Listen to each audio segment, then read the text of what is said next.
word credit. Thanks, Jay. We're going to be learning some basic vocabulary terms. We're going to be computing finance charges for installment payments. Frankly, we've already done that. 107.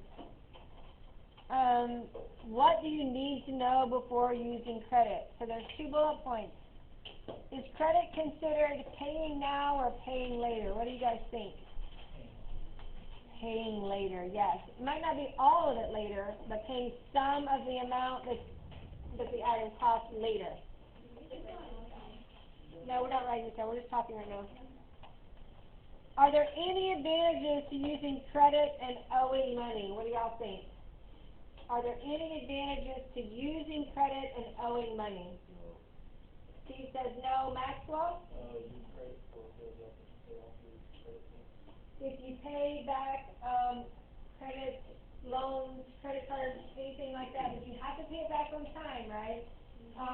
If you pay it back, but you periodically make a payment late, that hurts your credit rating, right? So honestly, right now, most of you probably have no credit, right? So there's bad credit, no credit, and good credit, basically, right? It's very broad. But before you're an adult, before you have borrowed money and paid money off, you don't really have a credit rating.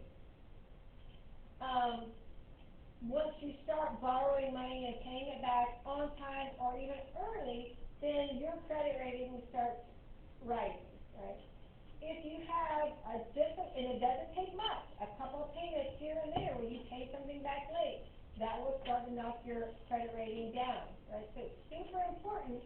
So number one, you actually do borrow money. So borrowing money is advantageous because like Maxwell said, that's how you get a higher credit rating. When you have a higher credit rating, it costs you less money to borrow money because they charge you a higher interest rate if they don't consider you a reliable risk. And the way they gauge, one of the most important ways they gauge if you're a reliable risk or not is what does your credit report look like? What is your credit rating? So if it's really good, then you might pay a considerably lower interest rate than somebody who has average credit. On occasion, if you have bad credit, you might not be able to borrow money at all. Right? You may not be able to borrow money to buy a house or even a car. I would encourage you guys to start trying to establish some credit. You're going to be out in the adult world next year, right? So I'm not saying you need to go out and get a credit card, but getting a credit card and using it responsibly, paying your monthly payments on time or paying it off in full each month is even better. That is one way for you to start establishing a credit rating. So maybe get a credit card and only use it to buy your gas, right? And pay it off a day or two before the due date every month. And then you start to develop a pattern that people that loan money look at and go, oh, they did a good job. They borrowed this money and they paid it back early every month. They never had a day, never had a month where they were late, right? And you would think it wouldn't be a big deal to be a day late or 2 days late or whatever, but it is a big deal in your credit rating, and it will definitely affect that credit rating, which will affect how much interest you have to pay if they do allow you to even borrow money. So you guys should start talking to your parents. What are some ways that you can start establishing a good line of credit and building up that credit history? One of the ways you can actually build credit is just if you move out next year and you're paying your own rent, especially if that's in your name. If the lease is in your name and you pay your rent every month on time, never late, while that's not technically credit, that does help your credit rating. All right, some key terms. Try to make it bigger. Oh, too big. Huh.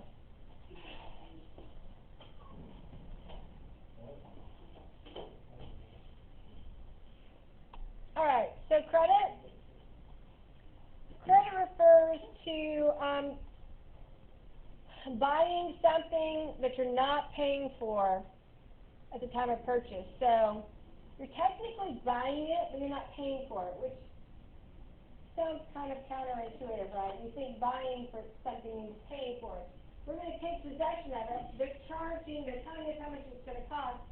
We understand that we're responsible for paying that amount, but we may not have to pay that whole purchase amount, but we will still get to take an item with us. That is what credit is. Credit is not really something, but more, it's an intangible.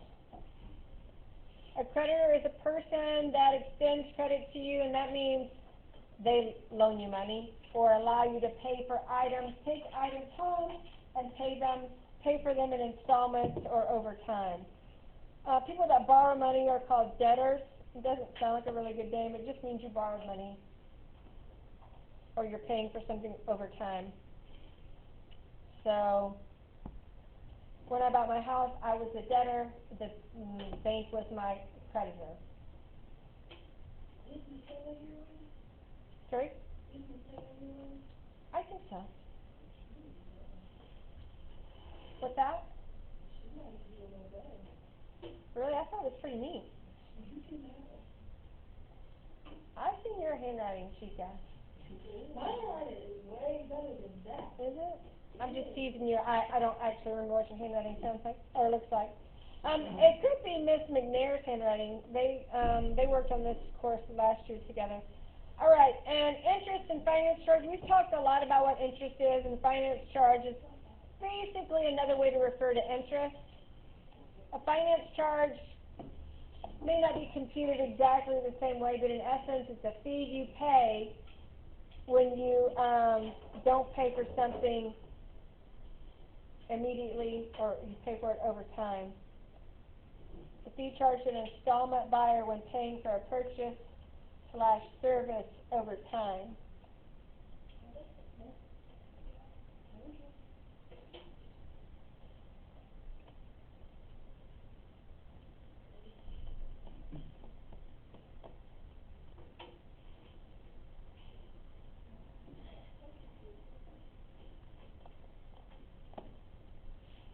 When most of you are done, we're going to move on. I can go back at the end, and there'll be a video. I'm going to start putting the videos in the notes assignment. So, FYI, the kids that weren't here yesterday, the 6.1 were do-it-yourself notes, so there won't be a video for that. But these notes that we're doing together, I'll put the link to the video in the 6.2 notes assignment. So you'll click on it, and you'll see the link there. All right. We'll come back if you need it. All right, assets. What is an asset? Anybody know? Yeah, property that you own, right? So I think of an asset, this is everything you own. I think of an asset as something that has some value. My house, my car, if you were to own a boat, if you were to own property, my retirement fund, any sort of investments, stocks, bonds that you own, those are assets.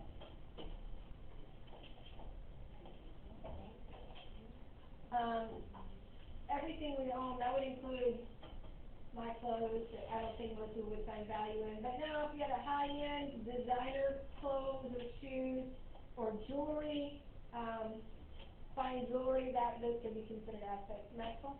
I know a lot of places don't consider deposit assets because the value of them increases exponentially. Yeah. Well, it's still, even if it's only a couple $1,000, right, it could be considered an asset. Now, they may not use that as collateral for their loan, right? Depends on the length of the loan or what you're buying, right? They're not going to consider a car collateral for a 30-year loan, because in 30 years that car, to your point, will not be worth anything, right? All right, so earning power.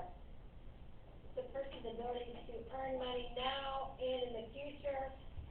This is one of the criteria that creditors look for before they will extend you credit or allow you to borrow money. Do you have a way that you are bringing in money? They want to know, what is your job?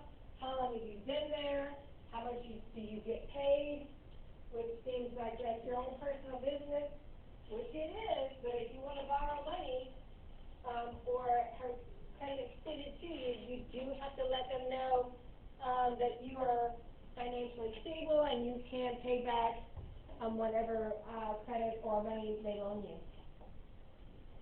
Last but not least, we talked about this a little bit, your credit rating.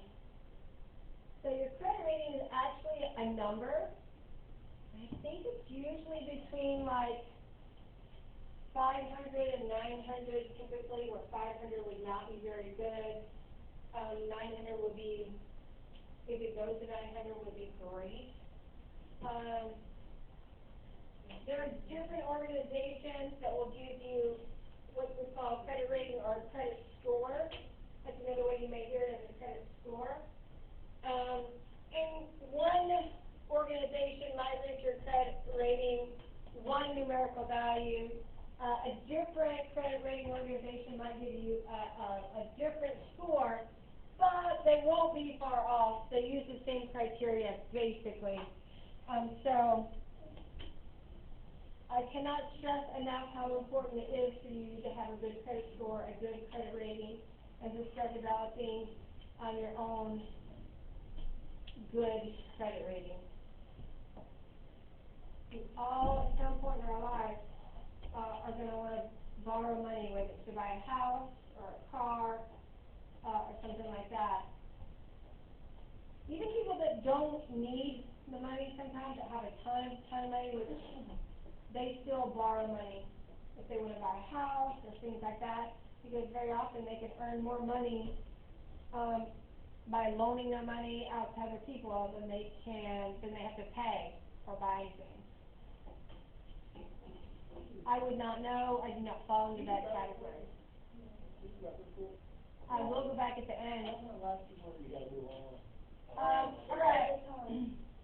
I need to stop.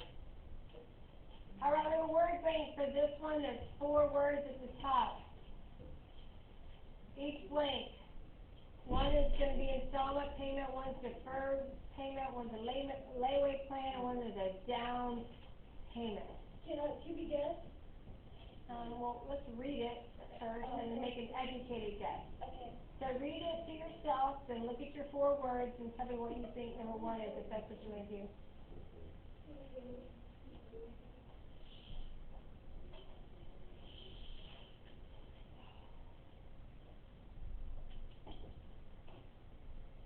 What do you think? What's number 1? Did you want to tell me, Ayana? Layaway plan. And it's not down payment. It's an installment. It is installment plan. So, an installment plan allows you to pay over time. You pay periodic payments. So the important thing you want to pay attention to is that you start accruing interest immediately. That means they start adding interest from day 1 to the amount you owe. So the next one, that's an installment plan. The deferred payment plan is the next one. It looks very similar. You're making periodic payments, but the interest is not charged immediately. Deferred payment plan. Diana? You have a question? No. Oh, I already said it. With a blank, customers do not receive the item until it's paid for and is held in the store until all payments are made, sometimes for a fee. Oh. Is it layaway? It is a layaway. Back in the old days, before we had credit cards, my mom utilized the layaway plan all the time. So she would go in, get all of our school clothes, pick them all out, go back to the service desk, they'd ring them up. Okay, I'm just going to pause right here and move y'all's seats, because that's ridiculous. I should not see anyone's hands go on anybody else. It's not important. Okay. So a layaway item or a layaway plan means that you pick this stuff out. Latonia, Ayana, don't even look at each other. Do not turn around and look at her, Latonia.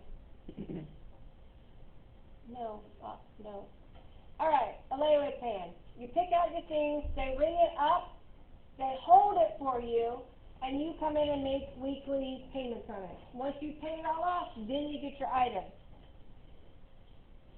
That's a layaway plan.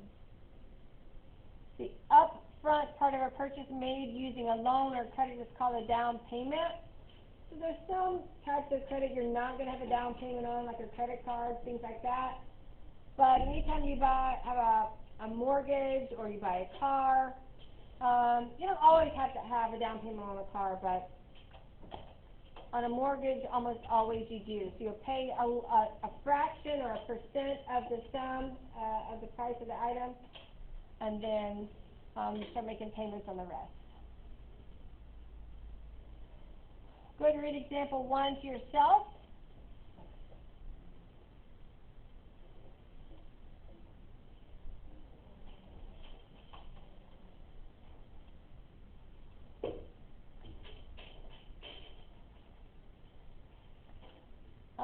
Compared to what we did last unit, this is some pretty basic computations here.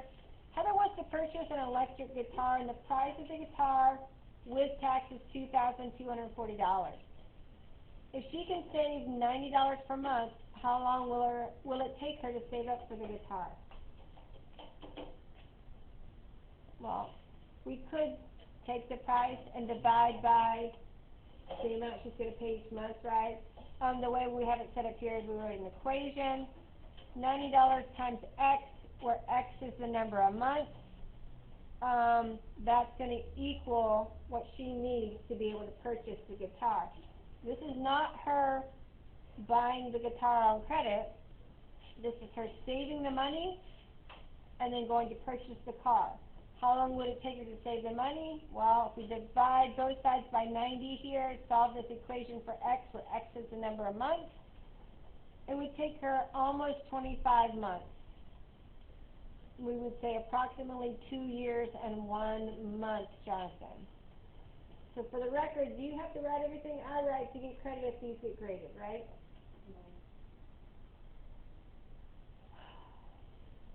This is not a form of credit. We did not receive the items. She has not received the items. She's not paying over time. She's simply saving the money, then she would go purchase the guitar. That might work okay for a guitar. It would not work really well for a house or a car, right? We don't want to have to save up the entire amount of money.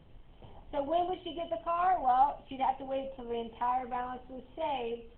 And in this case, if she could only afford to save 90 a month, it would be 2 years and 1 month. And once again, for something fun, that's not a big deal. Save your money and go buy it. But if you need a mode of transportation to get to and from places, you don't want to have to save up all the money for a vehicle. You don't want to have to save up all the money to buy a home. You want to be able to start living in that home and pay on it over time. You guys read this example to yourself.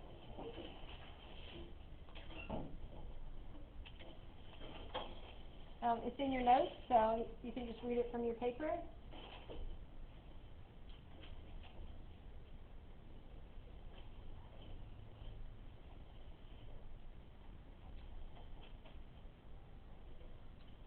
So this example is referencing the same girl who wants to buy the same guitar, but as she's talking to the salesperson says that they have an installment plan that's available to her.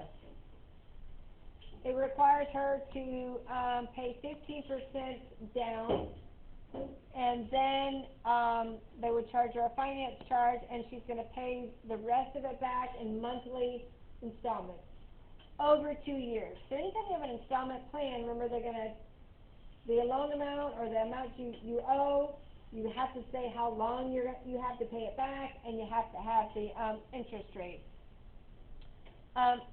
Here, it does not tell us the interest rate. There might be a finance charge that's found some way differently. In this case, they tell us what our monthly payments would be. We know that she's putting 15% down, so we can compute the finance charge based on what she owes after her down payment, and then take into account her monthly payments for 24 months. So 2 years, we need to know that's 24 months, because this is all in terms of months. We should be getting pretty good at finding the percent of something and converting that percent to a decimal. So the required down payment for this $2,240 guitar is $336, and that's found by taking 15% of it, multiplying the price of the guitar by 0.15. So if she makes that payment up front, that down payment, she no longer owes that part. Now she owes $1,904, and this is the amount that her installment plans would be based on. So it doesn't tell us on the interest rate, it doesn't tell us what the finance charge is. That's what we're supposed to be finding. So we can use a formula where we look at the remainder, or the amount she owes, plus the finance charge, divided by the number of months that she has to pay it back, and that would equal the monthly payment. So we are going to use X instead of the finance charge, because that's what's unknown. That's what we need to find out. We already know that the remainder is here. We already know that the monthly payment, they've told us. We already know the number of months is 24 months. So if we plug the things that we are given into that formula, the amount she owes of the remainder for the price of from the price of the guitar and her down payment, plus the finance charge, which we're going to call X, divided by the 24 months she has to pay, equals that monthly payment of $88.75.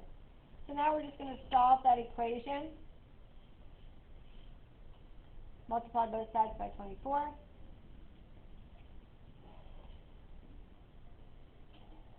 And then we have 1904 plus X equals 2130. You're going to subtract 1904 from both sides.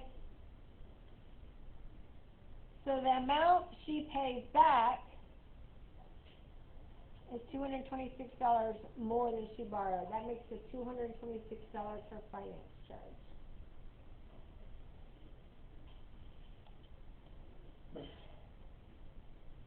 Any questions on example 2?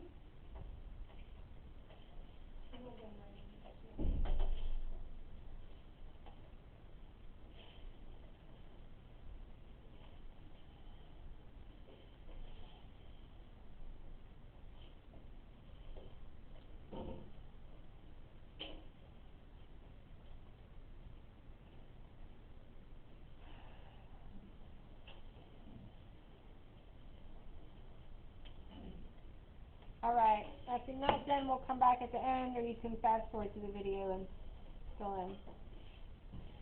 Alright, example 3. So sometimes businesses try to get more people in the store and try to get you to make purchases by offering you sale prices, but also they sometimes offer you credit promotions. For instance, here, this one, Carpet King is running a promotion where as long as you pay the purchase price back within 6 months, they don't charge you any interest. They will charge you a minimum $20 monthly payment that you must make. It says if the Schuster family buys carpeting for $2,134 and makes the minimum payment for 5 months, that's an extraneous word, how much will they have to pay in the 6 months to avoid interest?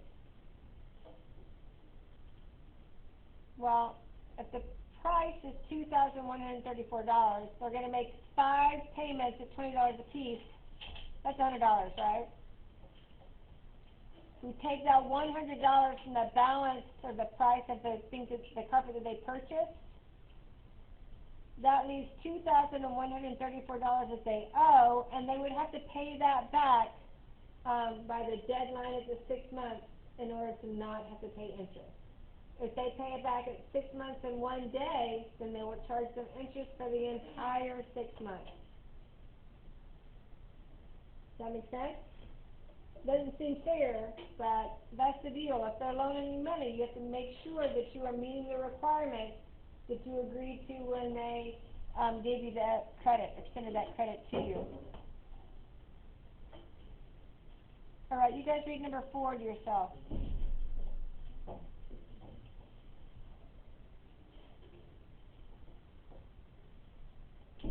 You reading number 4, Colby? Rashad, you already read it? Number 4, you reading it?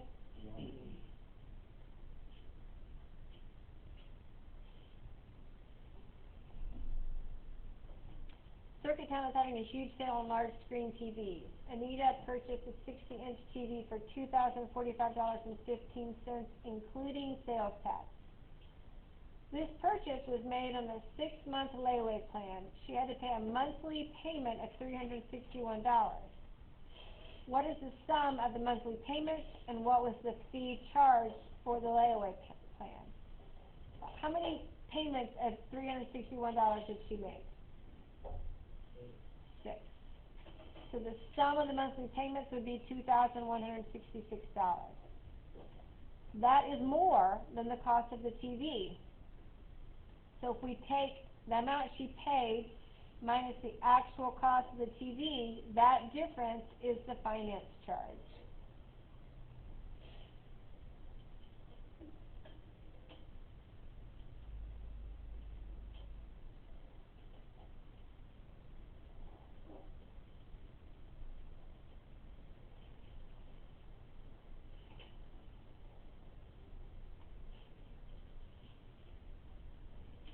Any questions on example 4?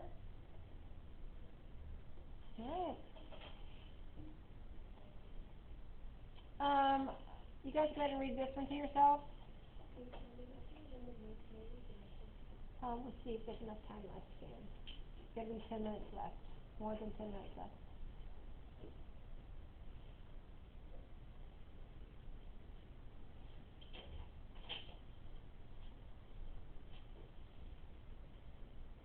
You reading number 5? Cecilia purchased $4,322 worth of home appliances on a deferred payment plan that allows customers to make no down payment, and there's no payment required for 3 months. What are home appliances, guys? Ooh, the refrigerator's one. What's another one? Oven. No, typically when we're talking about home appliances, we're talking about big appliances. So the oven, the refrigerator, dishwasher, washing machine, dryer, microwave, those bigger ticket items. So I would assume that's what they're talking about here. I mean, technically, could be a toaster, but that's not typically what that phrase refers to. Alright, so if the entire amount is paid in full before the 3 months is up, there is no interest. If not, there is a finance charge with an APR of 21.6% applied each month, going back to the first month. That is an outrageous interest charge, just for the record. Bordering on the maximum that's legally allowed, probably. If Cecilia makes the full payment a week after the 3 months expires, what is the finance charge? So it's just a week after. Frankly, it would be even a day after. If it's 1 day late, a week late, she has to pay the interest on all 3 months. So we are going to figure out what that interest is, that finance charge is. So how much interest is she paying based on an APR of 21.6%. Well, the APR stands for annual percentage rate, but we're figuring our monthly, so we need to know by the month, so we're going to convert our APR to a monthly interest rate. And we did this on almost every formula that we used for the last unit. It's the rate divided by the number of compounding periods of the year, right? All of this is compounded interest. So per month, it's a 1.8%, or where we use the decimal version of the percent, 0.018. The starting balance is the purchase price of their home appliances. We're going to figure out what is the interest at the end of the first month. So by the end of the first month, this account has accrued $77.80. So at the end of the first month, they no longer owe $4,322. Now they owe $4,399.80. That is the sum of the starting balance and the interest accrued for that first month. The new balance is the starting balance. So the new balance at the end of 1 month is the starting balance for the next month.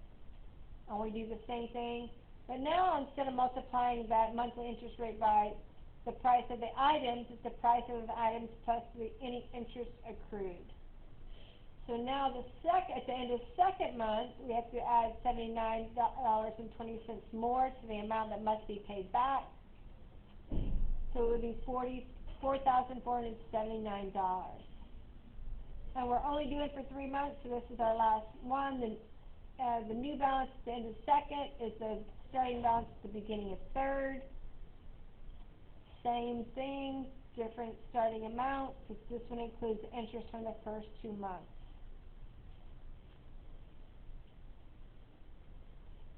They did not buy any other appliances. They started out with this amount, but each month the interest that is accruing is going up because they're paying interest on their interest. And lastly, so at the end of 3 months, if they pay a week late or a day late, they would owe $4,559.62 instead of just the $4,322. So that amount minus the beginning amount, that is the finance charge.